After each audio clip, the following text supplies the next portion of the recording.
नमः।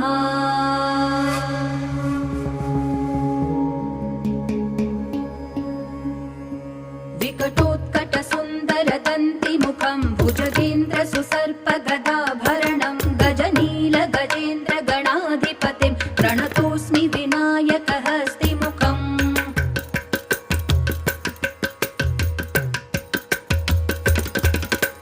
सुरसुरगणपति सुन्दरकेशं ऋषि गणपति यज्ञसमानं भव भव गणपति पद्मशरीरं जय जय गणपति दिव्य नमस्ते।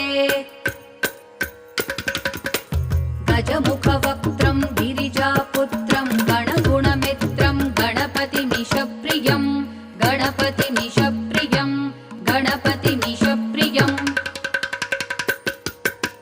करधृतपरशुं कङ्कणपाणिं कबलितपद्मरुचिं सुरपतिवन्द्यं सुन्दरनृत्यं सुरचितमणिमकुटम्। प्रणमत देहं प्रकटिततालं षड्गे